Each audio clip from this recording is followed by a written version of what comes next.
Hi, everyone. Nikki Buckaloo here at the Seniors Real Estate Institute with some of my good friends, Katherine, Lisa, Paul, and Lyn.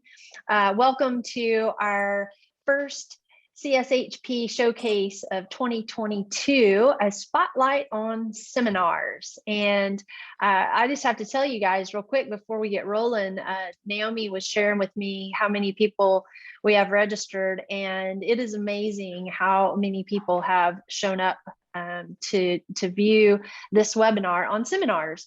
And I think that this is my opinion, and you guys can tell me if you think I'm right or not, but I think that people are catching on that education is key, and that our seniors really want to learn.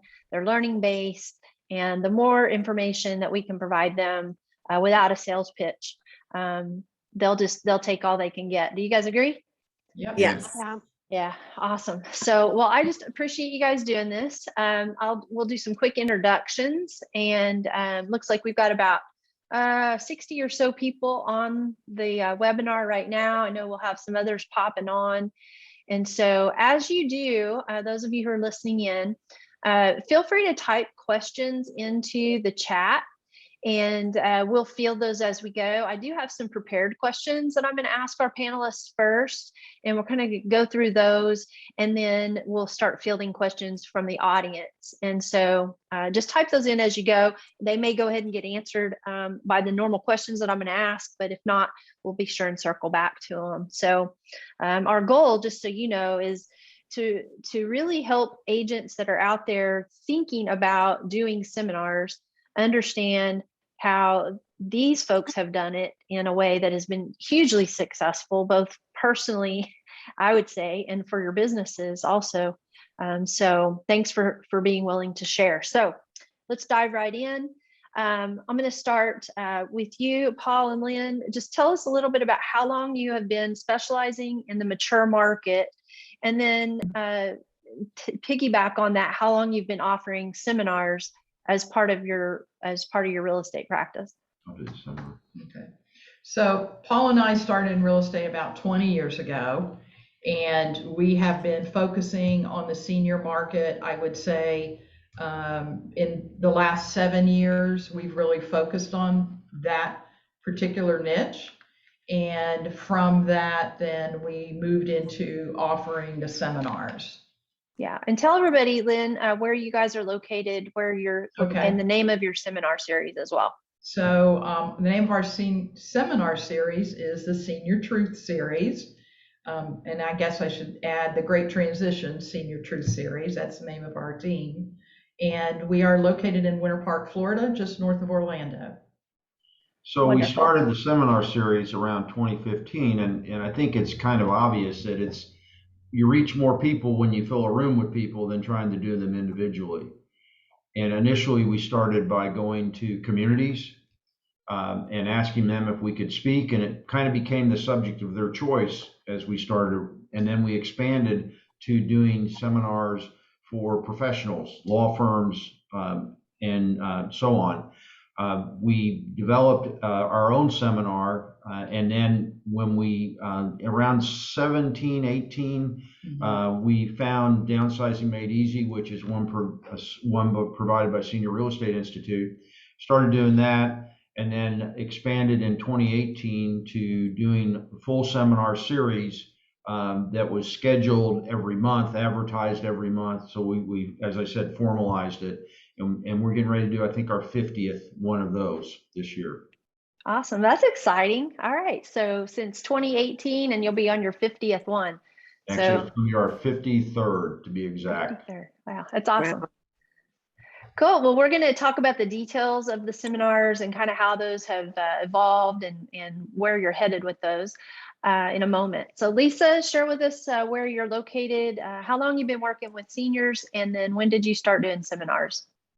Okay, so I took notes. So if you see me looking down, I'm trying to look at my notes. But I started with a builder in 2006 and got my real estate license in 2007. And then I started specializing with seniors when I took the Certified Senior Housing Professional class and certification in 2010.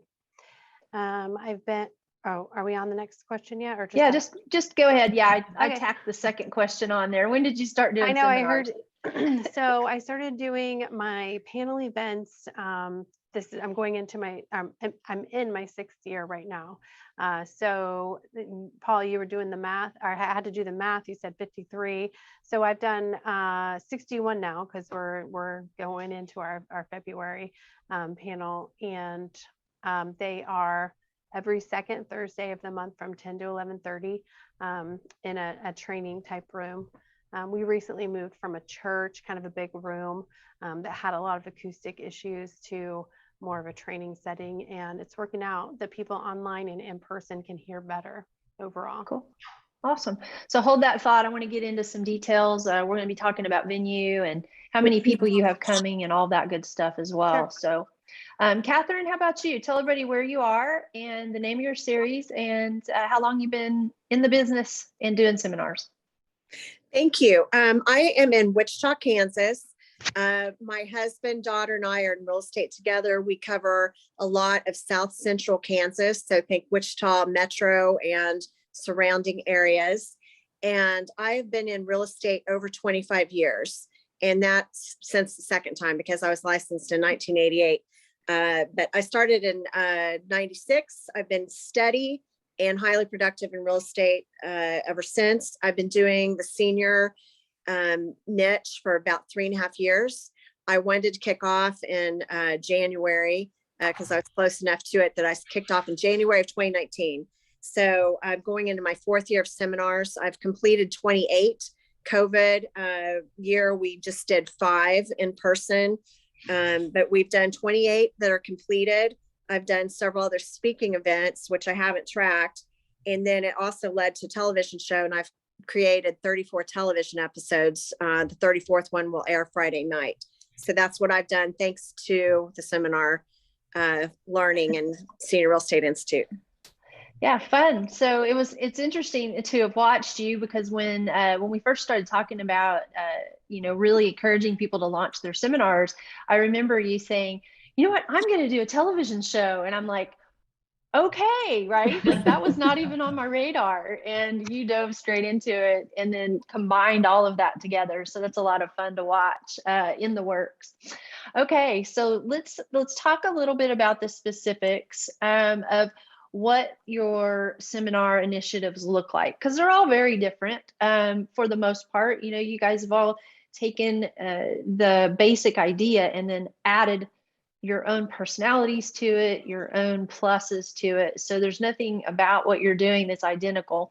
I'm going to start with you, Lisa. I'll just have you pick up kind of where you left off a minute ago. Tell everybody the name of your seminar initiative, and has it always been this, or have you changed it up? And then tell us a little bit about how many people attend and how that has grown or evolved. Okay, sure. So like I said, I do my panel events every second Thursday of the month from 10 to 11:30 at the same place. I recently switched from a large church to more of a training room setting that my office has as an amenity to the building.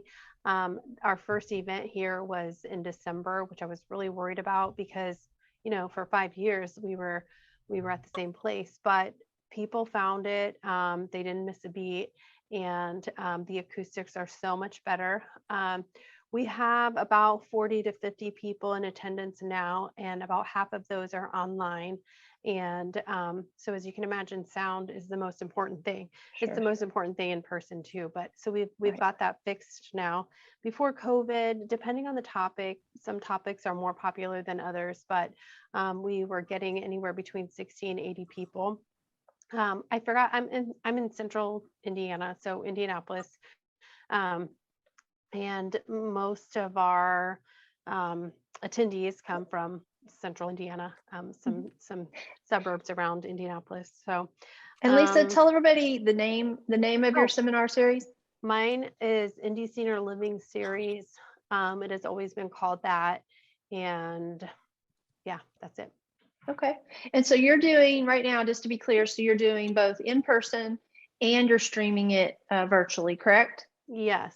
And one of our conversations with Paul and Lynn and some others in a monthly call, we talked about doing away with the Zoom option. And we were really considering it for this year. It would make our lives much easier Right. because of all the tech, that has to happen. But in January, just, numbers are increasing. It's cold and snowy here.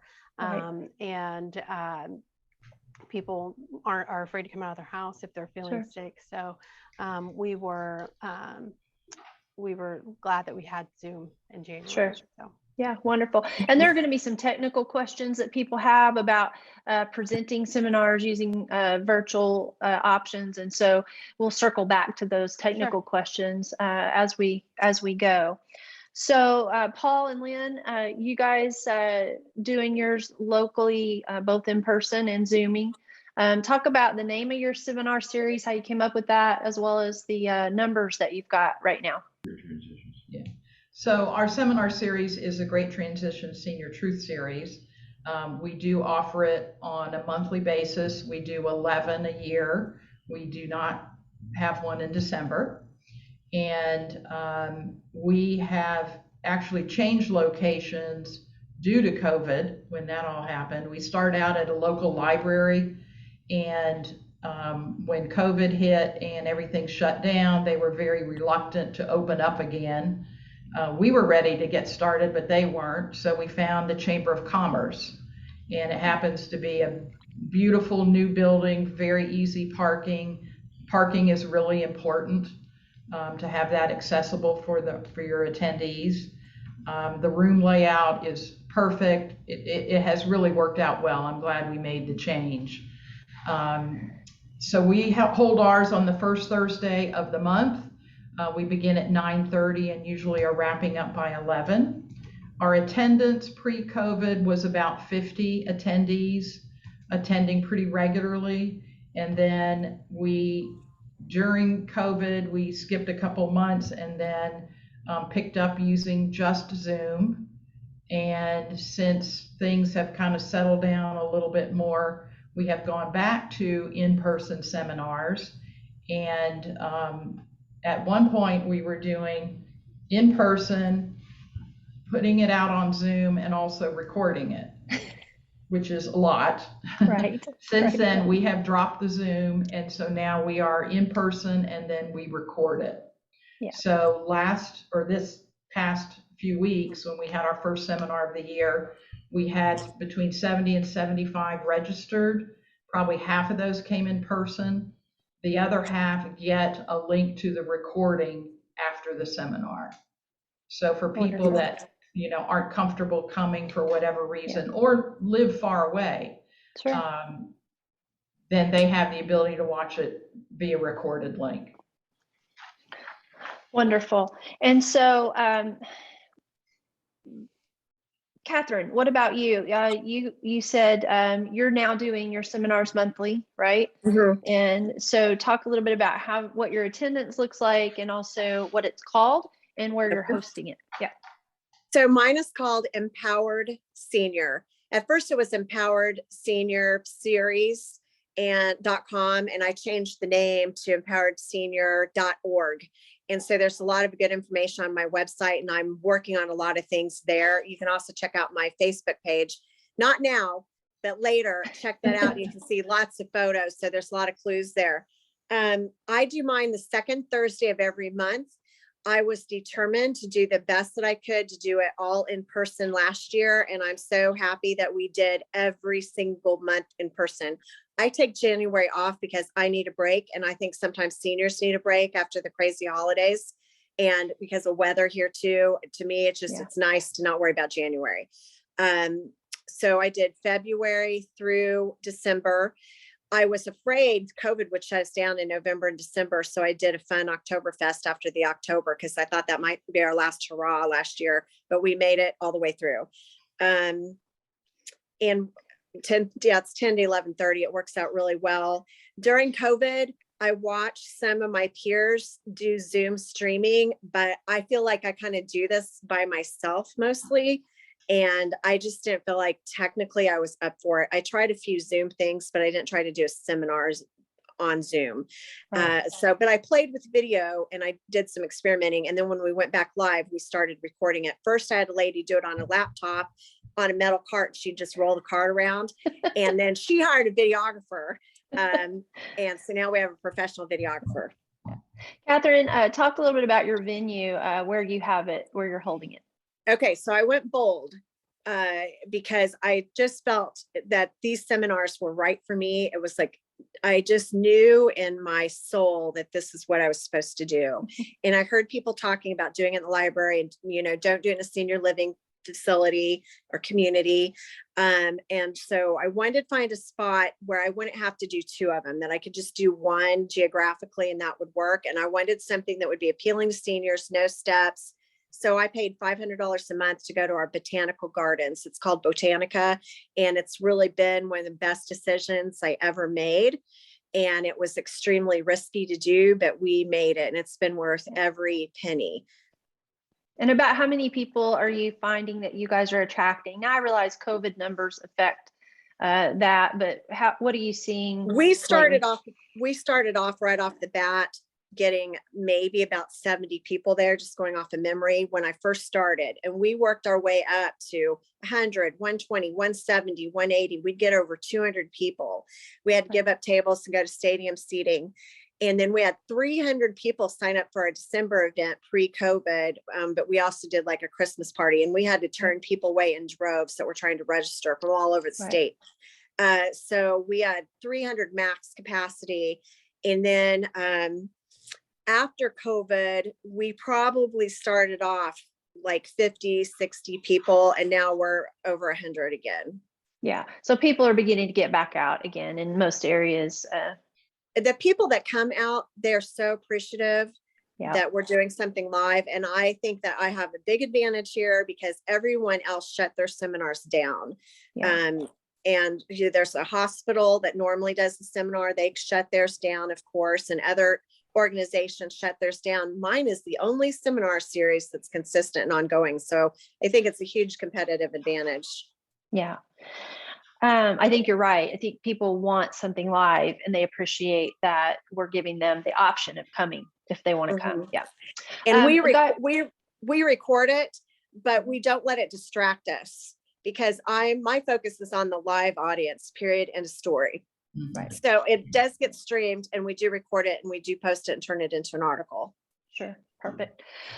So guys, I think when I created these questions for you all, I kind of made some assumptions that people would know when we say we're doing seminars for seniors, what kind of seminars, but there's a question on our chat, what kind of seminars are you doing exactly? So just give us a perspective of the range of seminars. I know you guys are doing a whole range of topics. Give us 3 or 4 of the topics that you offer regularly, and then maybe one that's a unique topic that you're offering, and how you came to decide on what your topics are, really. So Paul, I'll start with you and Lyn on this one. We do types of communities. We do one on continuing care communities, one on independent assisted living. One of our best attended is the one we do on legal issues.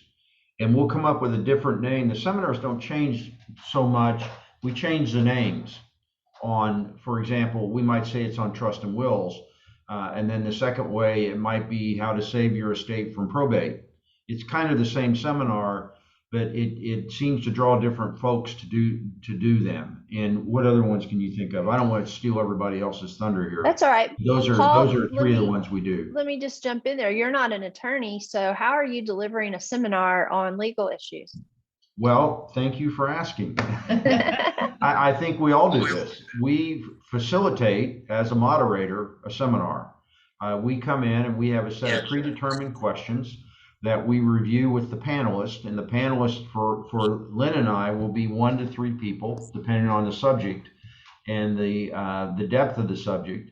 And so I am the moderator. Lyn does other things during the seminars, and I ask the questions, they answer the questions. I think the advantage is, as a moderator, we appear to be the expert.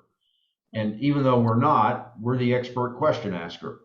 Right. So people think that we really are the ones with the information. And I think it's critical when people do seminars that they moderate them and not hand the microphone, to introduce somebody and hand them a microphone.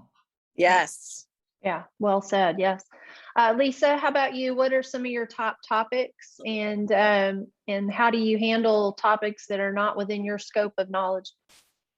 Well, just like Paul and Lynn, I'm having to get a little bit creative with some of the titles, because if people think that they've already been to a panel, about that title, then sometimes they won't come. And I'll tell you, even if it's kind of similar topics, there's so much more, that they learn each time it's put on, the second and third time. So for this year, I've got one, the most informative, I think, and it's getting more popular after doing it a few years, but I named it "An Attorney, CPA, and Funeral Planner Walk into a Bar." And I got that idea because I did that topic in 2021, and I probably named it something like "Leaving a Legacy" or something like that. Yeah. And that was my opening comment. I was like, so, we've got an attorney, a CPA, and a funeral planner. This ought to be a great, fun panel, No doubt. So I was Right. like, that's what I'm going to name it this year. And so obviously they all are in their own field of expertise, and all I really do, and Sarah on my team, is just ask them questions. In fact, we might even solicit them for good questions to ask them for topics that they might want to cover. So in January, we did a really interesting one.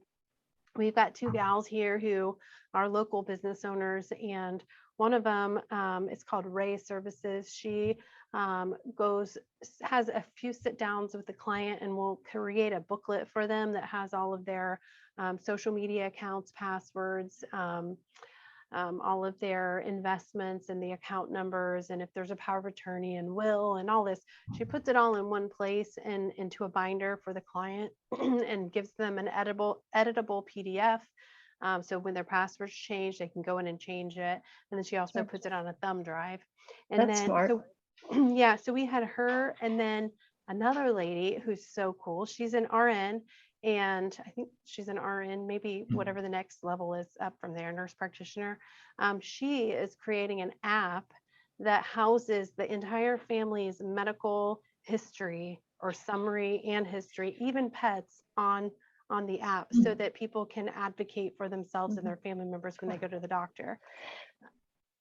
Can I ask you a follow-up question, and then I'll go to Katherine and have her answer. But you're a real estate agent, Lisa. Why in the world would you offer a seminar on a topic like that? That's not how to sell a house or how to downsize. What's your rationale behind that?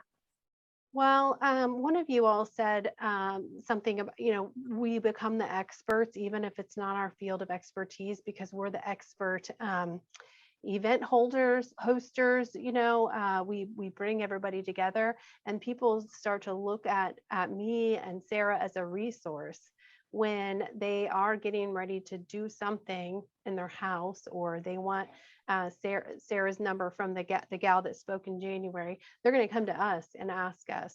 And they might ask us even questions that they didn't want to ask during the panel about our panelists, because we have vetted these people out. And I tell the attendees this, a lot of times we've used the panelists for our own personal use, or we've shared clients together.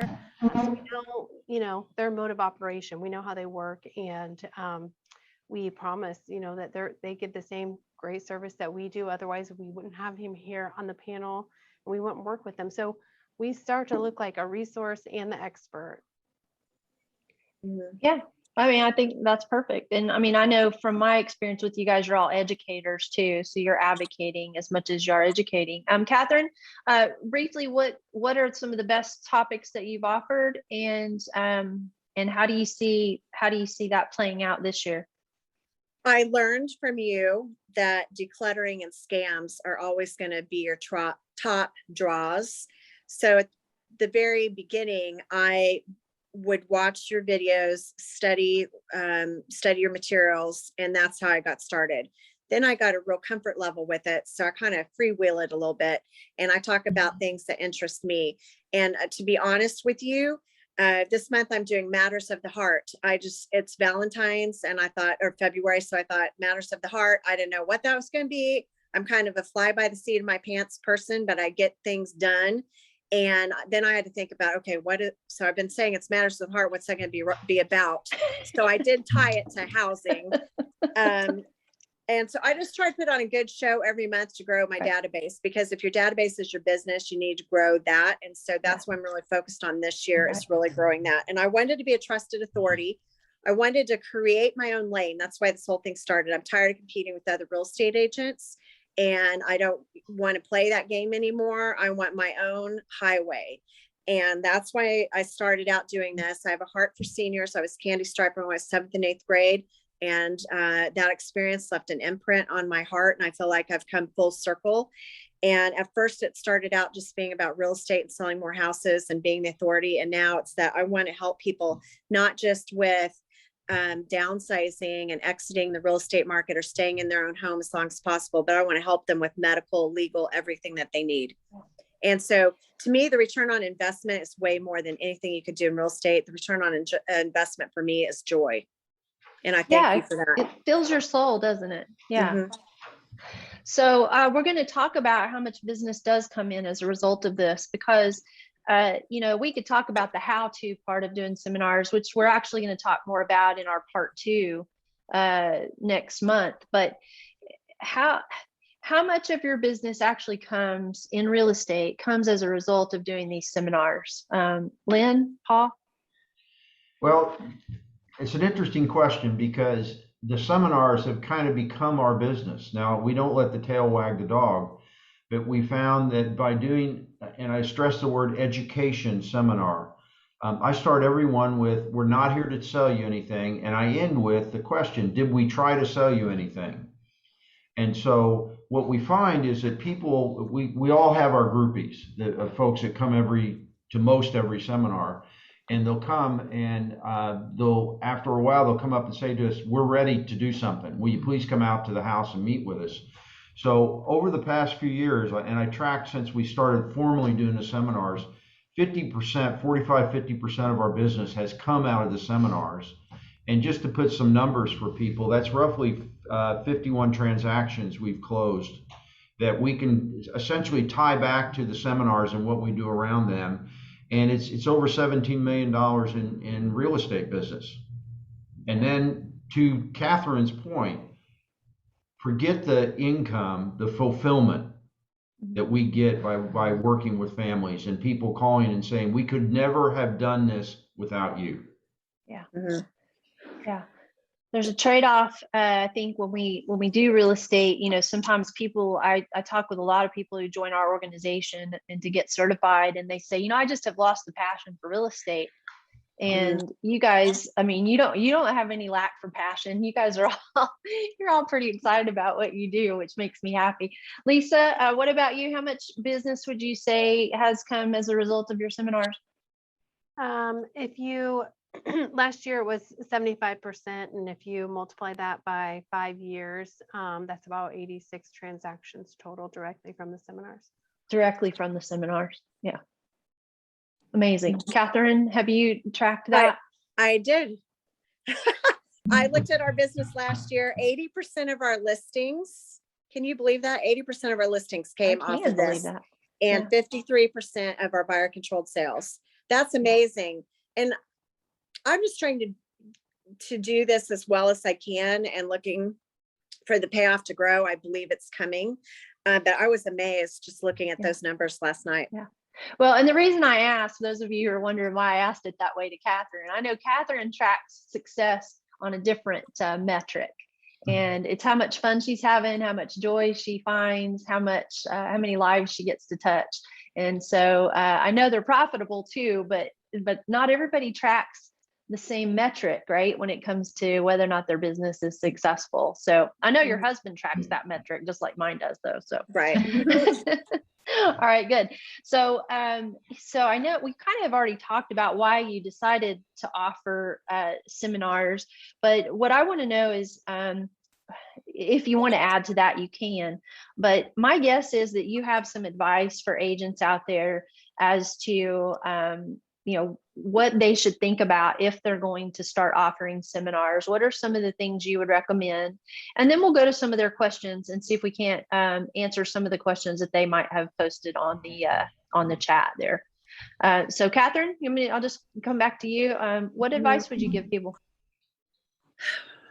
Okay, it might be too much, but I can't help myself. I just have to tell you that this started out as a big leap into a niche. Niches are in the riches are in the niches. I didn't believe that for a long time. I thought that we would be limiting our business. But then I just decided I just wanted to do this to be different, create my own lane. And what I found out is it's so expanding. What I did not know is how much joy I would get out of this and what unexpected gifts would come out of doing this. And there's a reward when you're bold and when you put yourself out there. And it's been absolutely life-changing. And I don't know where this is going for me, but it's going someplace very interesting. I've been a realtor my whole entire life. And to do the kind of things I'm doing now is mind-blowing. And it 100% came from taking a leap and doing these seminars. Wonderful. Yeah. So take a risk is what you're saying. If it feels a little risky, it may be worth the risk. Yeah. Lisa, what advice would you give people thinking about this as a way of building their business? Yeah. In terms of the niche itself, I agree with what Katherine said. If you're thinking about doing seminars or panels as a source of business, I would say my best advice would be to fully understand this is a long game. It's not something that you do hodgepodgey 3 times a year. You don't get anything from it, so you stop doing it. This is like something you commit to. Like Paul said, it's my only lead source of generation or source of lead generation. And we spend a lot of time and money making sure that it is the best that it can be. And just the January panel, we were really unsure about what was going to happen because I was sick. One of our panelists was sick. So we had to Zoom, but it ended up working out. And I think from that seminar or panel alone, we got 3 leads immediately. I mean, that's a great January in Indiana. Yeah, it's a long game, and you're building relationships, and eventually they will move, even if it's 3 years from your date of meeting them. Yeah. All right, cool. Lyn, how about you guys? I think we've learned a couple of things through the past several years of doing seminars, and especially with the COVID interruption. And one thing that came out of that was our understanding that the best way to do these is in person. And, if you need to decide to use Zoom and recording and all these additional things, that's great. But you really build the relationships with your seniors when you're in person and you have a chance to communicate and talk to them and get to know them a little better. That's when they feel comfortable coming up to you afterwards and saying, hey, I think it's time that we have a meeting and I want you to come over and take a look at my house. That comes from the in-person situation that we've set up. One of the other items I would say is that when you're looking at who's going to be on your panel, you need to vet them. You need to talk to them ahead of time, make sure that they are of a similar mindset and that they're there to educate your seniors and not to promote just their business or, only talk about their business. Mm-hmm. We've had that situation come up rather unexpectedly, and of course that person's not going to be on our panels again. Sure. So you do learn that. And I think the other thing, which I don't know if we're going to even get into this at all, is that some of us do have educational partners to help support the seminars that we're doing, and working with them has been a learning curve as well. Mm-hmm. Yeah. Another thing in that regard is that in the world of the Zoom world that we all were in for a while, we learned that we had a whole new audience, and it was an audience that couldn't attend no matter what. Our educational partners, we have trained to market the seminars to their respective databases. So now they market, we give them a flyer, a pre-made flyer for them with their logo on it. So it looks like it's their seminar, and they market it. And so now we get people from all over. One of the partners gets people from 7 or 8 states who register. And of course, today what they do is they register to say they just want to copy a link to the video, but they're actually getting people moving to their community from out of state, and they have sent us emails and said it's because of your seminar series that we've decided to move to this community.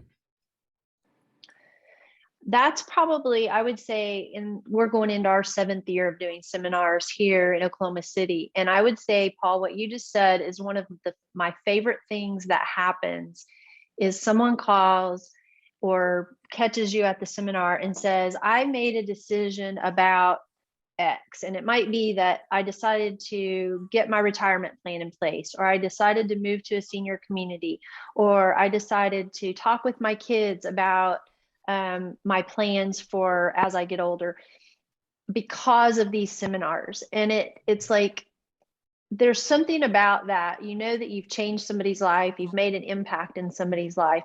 Sometimes it results in a real estate sale, sometimes it doesn't, but you've helped forward their world and done something good for them. It's such a nice feeling, right? It's not just a real estate business. It's bigger than that. Mm-hmm. Well, another thing is we're all creating a library of videos to use for future use. Our team actually posts those once a week. They go to the bottom of the pile because we've had dozens of them now. They post it. It looks like it's a brand new posting, and they use social media for that. So it's been another way to promote the business and more importantly, promote future seminars. So how did you guys learn to do this? What strategies, what have you read? What have you used? What kind of tools? Part of this is a shameless plug because I know what some of you used, but what do you think has been the most helpful for you in getting as good at doing this as you've gotten? Katherine? Just a second here. Okay. Okay. I bought the seminar stuff that you have, and to me, I just couldn't even believe it. I've bought a couple franchises before, and to me, it was like buying a franchise, only get to do it however you want to do it. I mean, it just has everything you need. And I called Lisa all the time. I didn't know her. I just picked her. I liked the name Downsizing Indy. And so I started calling her, and she'd be on the soccer field with her kids or doing something. I'd say, oh, well, I'm sorry to bother you, but so I just asked her questions because I was trying to wrap my brain around this. Right. And, but I just followed the model. I know not to reinvent the wheel. And by the way, education partners, that's code for sponsors. So that you can help zero base the cost of your seminars. And so I just decided I'll charge what they're charging. It sounded like an astronomical amount of money to me, but I'm like, okay, I've done this before in other phases of my career, and just follow the model, find out what other people are doing, duplicate it, do that for a while till you get good at it. And then you'll decide where you want to tweak it. Right. Beautiful. Yeah. Lisa? Yeah, the Certified Senior Housing Professional program was the biggest resource for me. I do go on there sometimes to help brainstorm topics when I'm preparing for the next year. I also have sponsors or educational partners. I still call them sponsors. They are sponsoring the event, and in turn, I get my lead generation actually paid for. And this year, we're like pretty far into the black to where we can update our promotional items. We can offer, we stream on social media through a streaming service. And we also post it live, or we're on Zoom, and then we post it on our website. So like paying for those services has gotten easier now, especially because we've built up a good set of partners, and we really focus on adding value to their lives, like not only making the events great and educating our attendees, but adding value to the lives of those sponsors. Yeah. So yeah. I don't Yeah, know if it's that like answers the it's like a question. big community that you've created, right? It's a community of people that you've created. Yeah. Paul? Well, I think the community is an interesting a term to use, Nikki, because within the certified senior housing professional world, we have a community of agents and certified housing professionals all over the country. And you have a mastermind for people who are getting the CSHP, which is the initials for that designation, or have CSHP. And then there's a mastery group that also meets once a month. And I think we just keep fine tuning the seminar series based on what people like Katherine and Lisa and Jewel and Brett around the country are doing, because there's no secrets among us. Right. We are all out to help each other. And for one thing, we're all in different markets.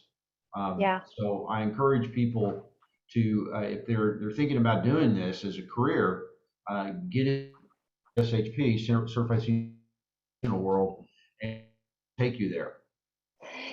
It was funny that Katherine, you said you called Lisa and, bounced things off of her. I know that this year, I think it was July or August, I looked at the private site for members, and Lisa had posted her sponsorship packet like really early on in the year, right? Really way ahead of the game. Yeah. And I immediately thought, oh my gosh, I'm so far behind. Like, I've got to get my sponsorship packet done. It was so great. The accountability, right, of each other. And then also some of the titles, right? Like the names of seminars, how creative people have gotten.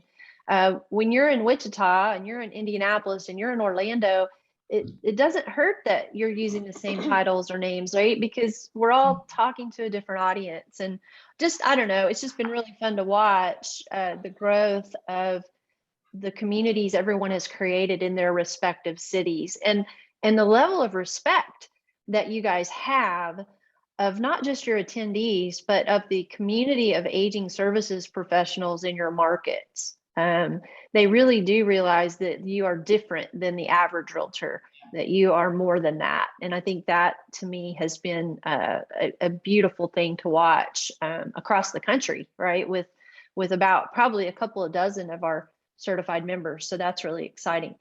Okay, so I want to make sure that I get any answers to any questions that we may have missed. If you guys have been fielding those at all, let me know. I know one person did ask, how are you marketing these? And so we might take just a quick moment to answer that. It's the hardest thing about doing these, right, is marketing them. And so what would you say, maybe give your top 2 best ways of marketing these events to get to the 100+ people that y'all are seeing every month? Katherine? Hustle. To me, that's the most effective way. Is I did everything very cheap. I hate to say the word, but that's what it was. I did everything very affordably. So I did hire a beautiful graphic designer. She charges me $45 an hour, and she's created the most awesome, cool look for everything that we do. But I just hustled around town. I talked to people. I handed out flyers. I handed out tickets. Partnering with Botanica was huge. And I say partnering, but really I'm just their customer. I'm a vendor. But they needed a favor from me. And then we ended up working it out to where my seminars are advertised on their website. And so it's just really a lot of word of mouth. I did spend money on advertising that got a few people there, but I quit doing that after a while, and I don't spend money on advertising right now. I might try it again because now I'm kind of doing it a different way. But people will come. If you get the word out and you put on a good show and they learn something, you ring their bell a couple times and they laugh a few times, they're going to be back and they're going to tell their friends. Yeah. So Katherine, are you trying to sell something at these seminars? No, in fact, I'm so the opposite. It's not even funny. And I had a law firm one time, they wanted me to give their database, my database to them so they would renew. And I'm like, we don't even follow up with these people. Why would we let you do that? Right. So we protect the database. And so I really believe that you're putting good things out in the community and it will come back to you. No sales pitch. Yeah, I love it. Lisa, what are you guys doing to market? So our biggest cost is marketing. We do an Indy Star ad the Sunday before the event. The Indy Star is the biggest newspaper in our city. We do these postcards to our database, and then we do an e-in newsletter, and that is just through our CRM. Perfect. Beautiful. Paul, what are you guys doing to market? We are using the newspaper as well. We've done a couple different things with that. Our local daily newspaper, and actually at one point had an ad daily in it. Now we've gone to a different local paper, a little more concentrated in the area we're focused on, and it comes out monthly, and we have gotten a larger ad there. And then we do a lot of marketing to our past attendees and to our sphere, and then it becomes word of mouth, and networking, and all those other areas. Yeah. We have over 500 people who've attended at least one seminar.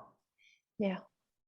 You know, it's interesting. Like I said, going into our 7th year, we just did a mail out yesterday or day before of about 1,500 unique households who have attended our seminars since the beginning. And we mail to everyone once a year for the new part of the year, for the new seminars, and then again about mid-year to let them know about it. And how many people have said, we want 2 of those schedules because we want to give one to a friend, or we want to take one with us to church, or we want to take it to a group. To the audience that's listening in today is, first of all, you know, these guys have worked really hard to get where they are, and take great pride in it. And I just want to appreciate them for that. The other thing is that they're givers. They love to share. And most of them, if you ask them for information, they're going to be very helpful. So if we give out your information on this call, and you've got, you know, 100+ people and people who are listening in, calling you, that could get overwhelming, right? So I would encourage everybody to go to their Facebook pages. If you'd like, go to their websites. You can Google them and find their information. We'll put it up on the replay as well. But here's what I would say is that be conscientious about calling and asking questions, and be serious about what you're doing. Maybe drop them an email as opposed to a phone call. We're going to be doing another showcase next month in February. You'll be getting an email if you're registered for this one, with 3 additional superstars that are doing seminars. And we're going to be answering some different questions. We're going to talk about sponsors. We're going to talk about logistics. We're going to talk about marketing, and some of the things that people are doing. But I will tell you that you're also going to get some information about one of the products we have here at the Seniors Real Estate Institute, which is the Ultimate Senior Living Seminar Solution. It's basically seminar series in a box. It's all the things you need to know that you can do to create what these guys have created. And it's not free, and there is an investment. But I will tell you that the education partner question that was asked, when people look at these kind of things, it's funny. I'll tell a quick story and then we'll close. I say years ago, back when Howard Brinton was doing Star Power in the early 2000s, I signed up for coaching, and it was the first time I'd ever hired a coach at the time, and I didn't really have the income to do it. And they told me it was going to be about $1,500 a month to sign up for coaching. And guess what? I called a couple of people and got them to invest in coaching with me, and we did it. And it was the best investment ever. And then I signed up for another program that was fairly pricey, and I got sponsors for that, and they shared in the cost. And so agents that have decided to do seminars have found like-minded sponsors to align with them to help absorb some of the cost of the advertising that they just talked about, and of putting the seminars together, and of the AV equipment. And so this can be done, and it can be done very affordably, but you just have to think it through. And that's one of the reasons why we put the Ultimate Senior Living Seminar Solution together, was to help walk people through the steps of how to do this. And what you're seeing today and hearing today is the outcome of people who started out doing this. And you guys didn't start out doing it the way you're doing it now. No. Right. You got smart. You made some mistakes, and you did some amazing things.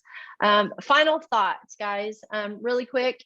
We have just a couple of minutes left on the webinar. So last piece of advice or words of wisdom or inspiration you'd like to share. Katherine, you go first. It's the most rewarding thing I've ever done, and it is beyond my expectations. And aren't you tired of competing with every real estate agent in your market? If you have a heart for seniors, and only if you have a heart for seniors, this is an incredible opportunity to learn how to do this and to be one of us, and brainstorm with us and come to the conference. And it's amazing. It gives you an unfair advantage. And at the same time, it will greatly enrich your life. Amen. I love that. I would second that for sure. Yeah, Paul? I'd say I totally agree with Katherine about the enrichment and fulfillment. And for anybody who's seriously considering getting into working with seniors, there's a certification process for that. And I encourage you to contact the Seniors Real Estate Institute, because I'd love to come teach in your city. Lyn and I are on the faculty, and we have taught several places around the country and look forward to teaching more. But the seminar series itself, as Katherine says, probably the most rewarding thing that Lyn and I do. Do you agree? Yeah, I would agree. Yeah, I would love And it. I think it's all about building those relationships that we all treasure. People will come to the seminar and they'll sit down and go, you remember I told you about Billy last month? You know, what a pain in the neck he is, but he called and apologized. So they're telling us about their lives. And as we learned at the conference, we get invited into people's lives. Yeah. And there's nothing more fulfilling than that. Yeah, I agree with that. Yeah, Lisa? I would echo what both Katherine and Paul and Lyn said. This is like, it doesn't feel like work at all. It feels like I am like volunteering at something nonprofit, and I happen to get paid for it. Like, I mean, the people are fun, they're down to earth, they're mainly what you see is what you get. They're willing to hear the stuff that we tell them, and it's not, what we have to talk to them about is not necessarily what they want to hear, but it's what they need to hear. And they're so appreciative of that. It's rewarding to help first-time home buyers, but this is like on another level in terms of rewarding. So awesome. I love it. Guys, I appreciate you so much. We're out of time. I'm going to just close by saying that we would love for any of you that are interested in this, that are already not a part of our organization, to check into, like what Paul was saying. The Success in Seniors Real Estate classes are the basic classes for becoming an expert in working with seniors. And then the seminars are an outgrowth of that. They are part of your lead generation. They're part of building a resource team, and really, frankly, a part of becoming the authority in what you do. And so it all works together hand in hand. Well, the designation, that is the most important course I've ever taken in my life, and I'm not kidding. And I felt like I should have got a PhD, so I'm kind of mad about that, because that was incredible. And the homework that you had us do, I learned so much from that process, and that was the starting point on building up the professional networking and getting these seminars kicked off. Yeah. Well, Katherine, I tried for years to get you to do it. So I'm just going to take credit here for saying that you should have done it years before, but that's okay. Know. You did it. You're Yeah. perfect for it. Yeah. All right, guys. Thank you so much for coming. Those of you who tuned in, feel free to pass this video on along. We'll edit it. We'll put it up on the website, and you guys can share it with a friend. Make it a great day.